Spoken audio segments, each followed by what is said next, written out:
Get the f*** out of here! Go home! We don't want you here. We don't like your kind here. We only like people in blue cars around here. One more. Don't honk at me. Don't honk at me, asshole. The gate is open. Time to go through. Are you ready for what's on the other side? Nope. Oh, God dang it. Does he have to rebreathe his farts? I hope not. Like I think he has to time it right.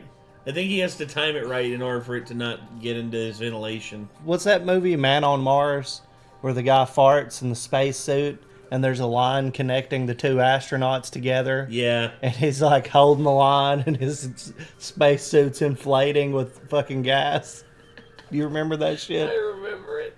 Also, there's one. It was Ren and Stimpy. It's like, don't worry, Ren. We can share the same oxygen supply. And the air thing is on the back of Ren's suit, and from Ren's butt it leads straight into Stimpy's it leads from Stimpy's butt all the way up to Ren's helmet, and it's leading straight to the top. And Ren sees it, he's like, hey, wait a minute now. So bad. Oh, it's terrible.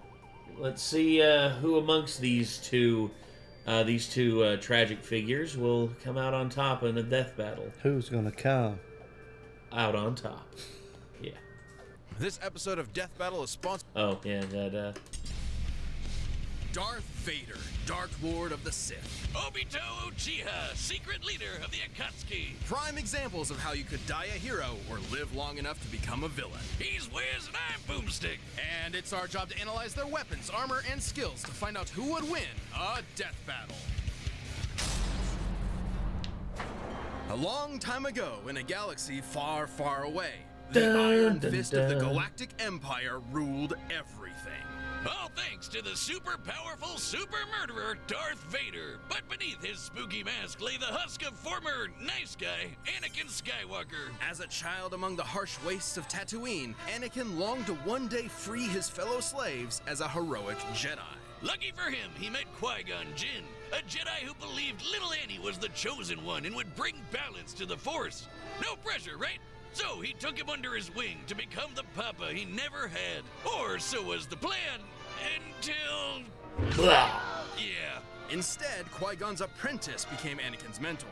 But while Anakin sought a father figure, Obi-Wan saw him as more of a brother. I'm sure that won't cause any awkward tension whatsoever. Drama and trauma. See, there's actually... I've seen alternate timelines where they talked about Qui-Gon living through getting stabbed and living through that battle with Darth Maul, and basically being a father figure to Anakin, and Anakin turning out a lot better. Yeah. In terms of his, his dedication to the Jedi Order and everything, because a father figure was something he really craved throughout his life. And Obi-Wan, I guess he saw Obi-Wan as sort of like a father/older brother, but yeah. But that's the legacy of Darth Maul, too. Mm-hmm. He plays an essential role in the creation of Darth Vader. Yes. He basically took away Anakin's opportunity to have a true father figure. Yeah, he ensured. And thus it left the door open for Palpatine to fill that role as the father figure and thus lay the groundwork for everything to come. Drama aside, Anakin quickly became a powerful Jedi. He excelled in lightsaber combat and the Force, an energy field that binds all living things together. The Force lets Jedi move stuff with their mind, fend off mental attacks, predict the future, and make people believe these aren't the droids they're looking for. They're basically space wizards. Through rigorous training and a not unnoticeable natural talent, Anakin was particularly skilled in the Form 5 lightsaber fighting styles, Xian and Jian-So. Also known as the Way of the Crate Dragon. You know that big sand dragon Mando blew up from the inside? Yeah, make that a lightsaber. Form 5 is incredibly versatile, well suited for defending against lightsaber and blaster alike. It focuses on blending parries with devastating counterattacks, aiming to win duels through overwhelming pressure. Perfect for the Padawan who just bulldozed his way through training to become a Jedi Knight. Even as a newly knighted Jedi, Anakin could keep up with some of the most experienced Jedi Masters and Sith Lords of his time. But he had plenty of other problems to deal with, like his late-blooming rebellious teenage angst. I mean, you don't just throw a kid into space monk school and expect him to forget everyone he ever cared about, right? Well, apparently that's what he was supposed to do. The Yep. life of a Jedi can be Yeah, and that's Fuck a the fault. Jedi for that. Well, and dude, that's a fault of honestly. the Jedi. Well, it's a parable to like the Catholic Church, basically. That's what a lot of people attribute it to. And me, this is why I think, like, number one, if I become Pope, which will never freaking happen. You don't crush your dreams. It's not a dream. It's more of a friggin' nightmare. But if I ever did become Pope, thing I'm signing in immediately. It's like the oath of celibacy is bullshit, and thus is no longer in effect. So, priests, be married, have children if you wish to. There you go.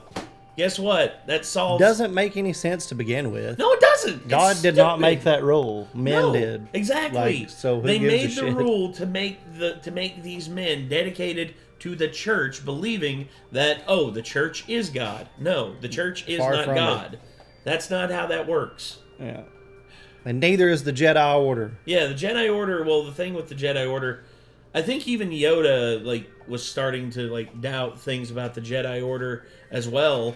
And maybe, given enough time, maybe he could have made changes that would have made Anakin's transgressions of falling in love and holding close to someone not not punishable by expulsion. Qui-Gon Jinn was a rebel too. So Yes, well, that I mean, he was by not. definition. He was kind of an outcast of the Jedi Order. well, yeah, I mean, he was a master, but Not literally an outcast, but No, he was no. definitely on the fray. well. And it's because a lot of the old heads were still in power, but after Cypher Diaz passed away and Yoda became Grand Master, he valued Qui-Gon Jinn's input because he saw Qui-Gon as a very astute philosopher on the Jedi Order. And I think that if Qui-Gon would have joined the Jedi Council and had Anakin as his Padawan on Coruscant, and they would have gone on missions together and stuff like that, I think Anakin and the Order could have been made better for it. We'll never know. Nope. Because that's not the story we got. difficult and cold, something Anakin could not accept. And so, rather than let his secret wife die in childbirth, he was seduced to the dark side through the promise of power. And so began his Jedi kill streak, until Obi-Wan gave him a glorious lava bath. How refreshing! But thanks to his new Sith Master Palpatine, our young warrior was saved, reborn, rebuilt. He was now Darth Vader. Vader is a badass. Everyone knows it, and they're terrified of him. I mean, just look at the guy. As impressive as his armor appears, you might be surprised by its quirks. See, while the Jedi view the Force as an ally, the Sith see it as a tool from which they draw power through passion and emotion. Most potently, negative emotions. Palpatine trained Vader by not only making him believe he killed his wife, but also ensuring he would never forget the monstrous machine he had become. By making the suit suck ass and piss him off. Seriously, Vader hates this suit. The armor would beep at random times just to annoy him, and the life support system was outdated from the start. Sometimes it would even turn off for several minutes. That doesn't seem good for someone with burnt up lungs. And it was so heavy and clunky that he could barely walk, sometimes even resorting to moving himself with the Force. Oh man, I knew Palpy was evil, but I never knew he was such a dick. Well, despite these issues, the armor fulfilled its true purpose, crafting Darth Vader into the equivalent of a slasher movie villain commanding a galactic army. Nobody wants to mess with him. Thanks to the dark side of the Force, he can make maelstroms that blast everything away, form barriers that shield from all sorts of attacks, and choke anything that's even a minor inconvenience. Hell, sometimes he skips straight to crushing your lungs. One time, a droid named I-5 tried to kill Vader with a laser stated to move 300,000 kilometers per second. That's light speed, and Vader easily blocked it. And for as much bullshit as Palpatine threw at him, Vader was tough enough and stubborn enough to push through it. Palpatine knew that Vader would eventually try to kill him and take over the Empire. It's how the Sith work. So he constantly instantly fanned Vader's hatred by sending assassins after him to make sure he was still worthy of being his apprentice. Oh, that's nothing. One time, he blasted off most of Vader's robo-limbs, destroyed his armor, dropped him back on the lava planet, and told him to make his way back without the Force. An impossible task, yet one Vader accomplished. Yeah, because he really wants to kill Palpatine. And that hatred is apparently useful in keeping Force wielders alive, and has sustained many Sith in conditions that would otherwise kill them. I'm sorry, Liam Neeson. Should have hated a little more. Vader has killed hundreds, possibly thousands of Jedi, including Obi-Wan himself. He's fought entire armies on his own, and even taken on monsters the size of mountains. He's so unstoppable, an assassin droid hired to kill him quit the job because he calculated that Vader was impossible to kill. And in Ewoks material from the old Legends canon, a real deep cut, we know, lesser dark side users like the Night Sister Sheral overpowered the Sunstar, an ancient artifact capable of shifting moons, a feat which would require energy worth over 12 septillion tons of TNT.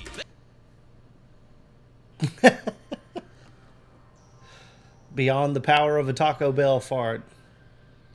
My God. Yeah. That's 24 zeros. But if you want something more recent, here's a planet blowing up while Vader was on it, and he's fine. But thanks to both his incredible power and the mercy and trust of his Take that, son, Goku and Vader Frieza. would eventually Yeah. avenge the atrocities of Palpatine. Even more important, he finally saved someone he loved. Ultimately, Anakin Skywalker truly did bring back. Okay. Nah. If you're gonna do that, you need Ewan McGregor. I love Alec Guinness. Right. But if you're going to do this bullshit, you need to do...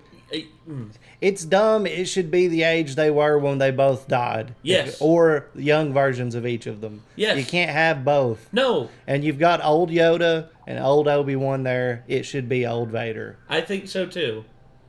Balance to the Force. Hokage, the leader of the Hidden Leaf Village and their strongest ninja, respected and loved by all. Though few have attained this title, many have strived for it. One such striver, sadly lacking in parents, wanted to both help people and be acknowledged by the rest of the village. And what better way to do that than having your face carved into a mountain? If you think I'm talking about Naruto, You're guess wrong. again. This is the story of Obito Uchiha. Obito unfortunately lacked the natural talent for ninja arts attributed to his Uchiha bloodline. So he signed up for ninja school and eventually joined a team with his rival Kakashi, his crush Rin, and their leader Minato. Where do you think I can get into a ninja school like that? Not one that teaches you to harness this form of chakra, a limited form of physical and spiritual energy that exists inside all human beings and, naturally, can be weaponized. He can use it to run up walls and make clones of himself, but even better, blow shit up. This is ninjutsu. Among its many techniques include elemental attacks, and the Uchiha specialize in all things fire. Big fireballs, small fireballs, waves of fire, columns of fire, you name it, they've got it. So when Ninja World War III came along, it totally made sense to get this fire ninja involved at the age of 11. Yikes! Well, lucky for Obito, he had one more secret weapon up his sleeve, eye socket, the Sharingan. The Sharingan grants extremely precise vision, allowing someone to see the flow of chakra, predict an enemy's attacks, cast a variety of genjutsu illusions, and even break out of said illusions. Too bad he didn't get to use the red eyes much. Like 10 minutes after he got the damn things, he got smushed under a big rock. What a way to go! But since he wasn't expecting to use his super eyes anymore, he handed one off to Kakashi. And then he died. The end! Just kidding! Miraculously, Obito survived long enough to be rescued by another Uchiha, the legendary Madara. Madara granted Obito a new body, regenerating the limbs he'd lost. You're probably thinking, oh, what a swell guy. Except he was not. Madara was brewing some plans for world domination and needed Of a pawn to course. carry them out. So he tricked Obito into watching Kakashi kill Rin, making him fall victim to the Uchiha's curse of hatred. Within the Uchiha clan, there exists an ideal of being extremely devoted to love. It has been speculated that if a particularly powerful Uchiha loses someone important to them, that love will be replaced with an all-consuming hatred. This is how Obito awakened his Mangekyo Sharingan. Or Red Eye 2.0. The Mangekyo gave him a new jutsu called Kamui. With it, he can suck his foes into another dimension and leave them there to die. He can even hide weapons in there until he needs them, like his gun by fan. But even better, he can phase through stuff. Well, not quite. Yeah, Kamui gives Obito the power to move through objects in a manner that's similar to the common phasing superpower akin to the Flash or Kitty Pryde. In reality, it's much more complex, as Obito is actually teleporting parts of his body into the Kamui dimension whenever they overlap with other matter. See, there's his body parts right there. Well, if it looks like a duck and talks like a duck, it's phasing. Heads up! yeah, it's the way they explain it is a bit much, but yeah, it's basically just phasing. I mean, it's anime. Yeah. Of course it's going to be a bit much. Way later on, he also got another super eye. Man, he's really swapping these things around like a The parade sub Renegade. on Twitch. Renegon grants Obito the power of the 6 paths, giving him some nifty abilities like controlling gravity with the Deva path, ripping out souls with the human path, and summoning giant monsters with the animal path. With all of the awful stuff he'd gone through, Obito realized that the ninja world was corrupt to its core. His dream of everyone being happy and working together was never gonna happen. So instead, he agreed to carry out Madara's Giga Brain plan to control everything. Donning masks and multiple personas, he recruited a number of rogue shinobi to form the Akatsuki terrorist group and kicked off Ninja World War IV, all to revive the monstrous Ten Tails. I know what you're thinking. Wasn't the whole point of this to stop war in the first place? And that's a very good question. Anyway, the thing is, the conflict to end all conflicts. That's what a lot of people say is like the war to end all wars. That's what will eventually lead to like world peace, you know. But it's a novel concept that has no bearing in terms of human philosophy, and the only way it's going to happen is if the war to end all wars is between humans and AI, or aliens, or both. Yeah, and humans lose. That's the only way. Like AI will just be at peace. AI will just like sit there and be like, well, no more conflict. I like squirrels. Yes, squirrels are pretty. And then they see 2 lions fighting, and they're just like, no. And then they kill both lions, like, no more conflict. A living mass of near inexhaustible chakra, the Ten Tails possesses tremendous power. It can create massive thunderstorms and hurricanes, multiple clones of itself, and the devastating tailed beast bomb. Forget bomb! That's basically a super nuke! This chakra ball is so explosive, it can eclipse continents and reduce mountains to dust. Comparing the surface area of this blast to the surrounding mountains, dispersing that much mass within a fraction of a second must have yielded a kinetic energy worth over 13 septillion tons of TNT. Again. So, that's 1 septillion more than the one number they gave for Darth Vader. Okay. That's 24 zeros! Again, Obito wanted that power for himself and was willing to throw hands with anyone to get it. He's held up against master ninjas like Kakashi, Minato, and even Naruto in his monster energy drink form, which can outmaneuver the fastest attack from the Lightspeed Raikage.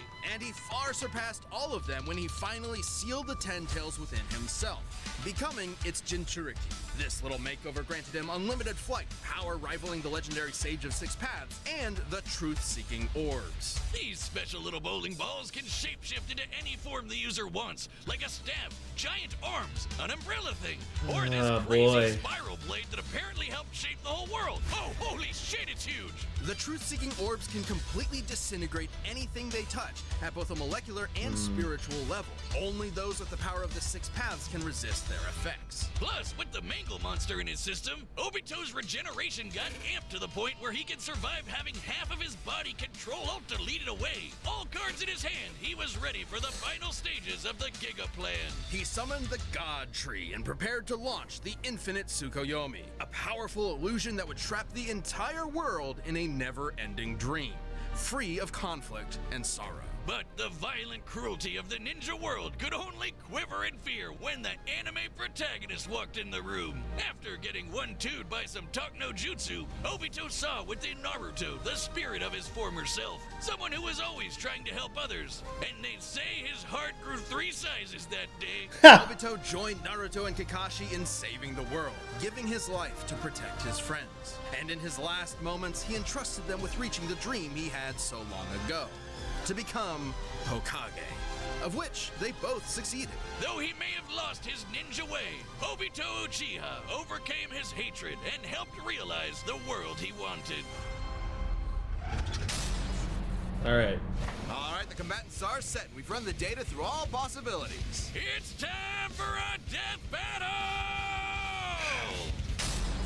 I feel like Vader's fucked, dude. I do too. I think it's kind of OP, like, when you compare anything to anime. Yeah, well, not necessarily, because there's people out there who would say, oh, well, I don't even want to Popeye? hear the Superman shit No, ever again. Popeye. I, Yeah, well, I know. But truth is, it is what it is. okay, shit made in the 30s and 40s might be able to compare to anime, but and only because it was so basic.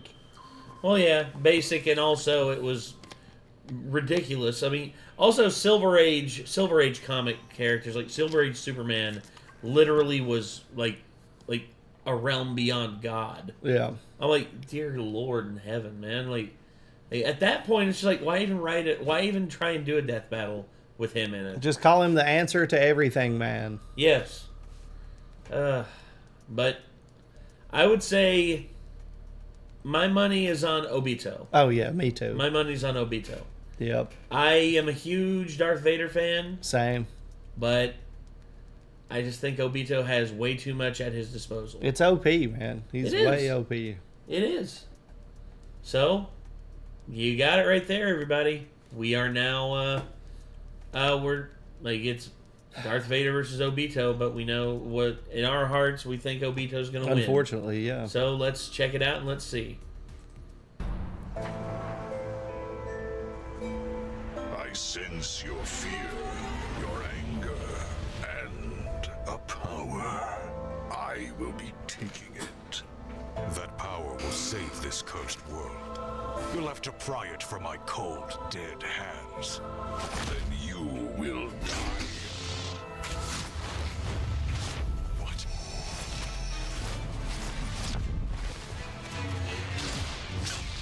All too easy. No. I expected more. I won't disappoint.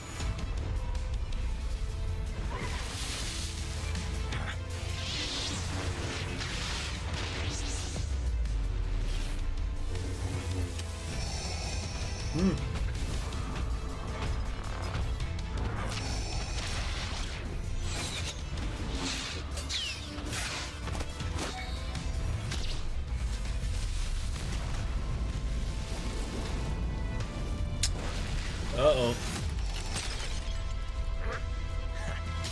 Oh, got him with the Padme. Oh, he ripped his eye out.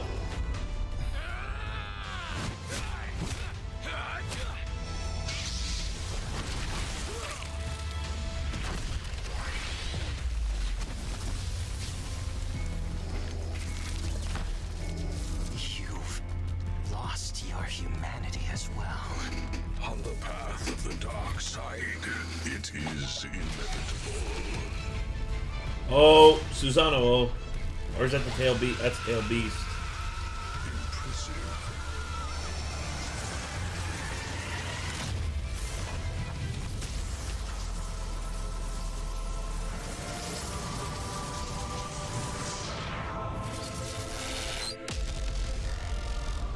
Damn.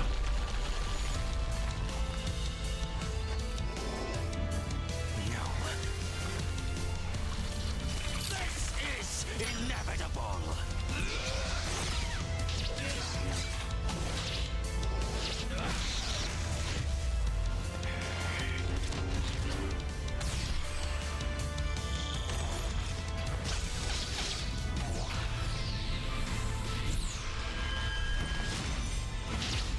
Oh, he lost his arm. Or his hand, rather. And his helmet now.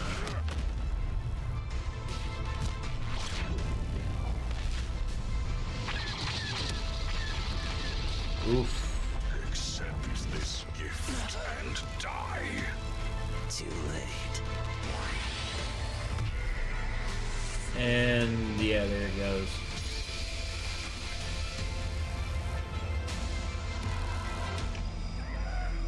The permanent dream.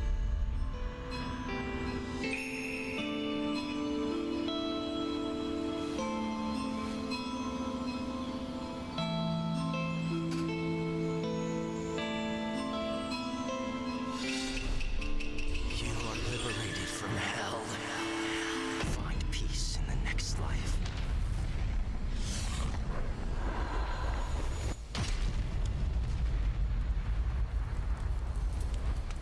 Well.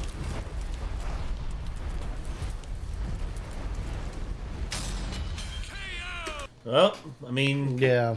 basically that's it.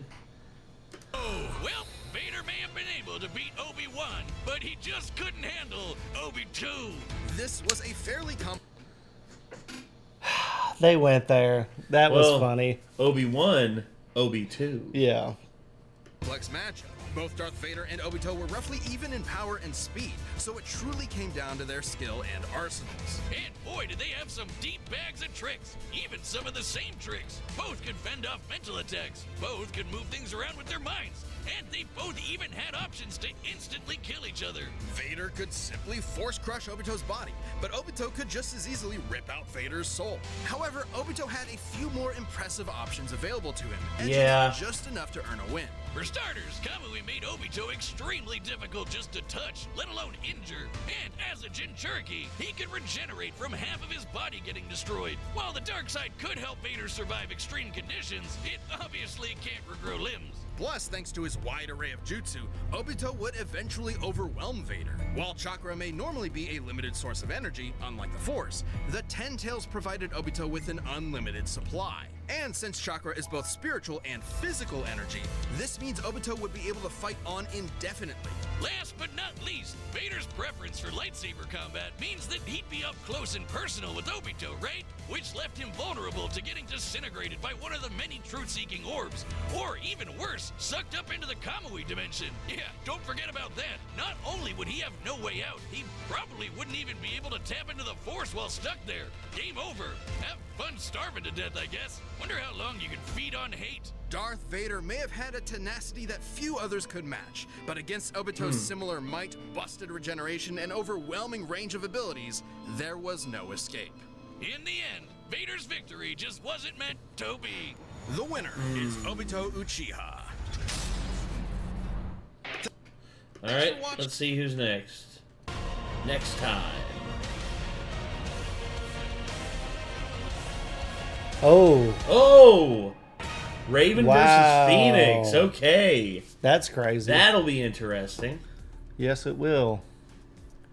I feel like it was a nice touch to bring in Padme and Vader's torment and stuff like that. Well, yeah, I mean, keep in mind that's something that Vader is still, like, that still haunts him. Yeah, he never moves on from that one. No, and that's mental manipulation that Obito can fully take advantage of, whereas there's nothing Vader can really do to make Obito freeze up thinking about Reen or any of the other people that he's Right. lost. So yeah, Obito just had the advantage in so many ways. I mean, similar arsenals, similar power structure, similar speed, but just too deep of a bag. Too deep of a bag of tricks Yep. for Obito. And yeah, I guess that's gonna do it. I'm glad we were able to watch this. Yeah. But yeah, this once again, Naruto versus Star Wars, Darth Vader versus Obito Death Battle. If y'all want to see more from Death Battle, click their name. And as always, if you want to see more from They Call Me Hat Guy, feel free to check him out. And until next time, I'm Nate. I'm Chad. Y'all be good people. We'll see you in the next one. Bye-bye.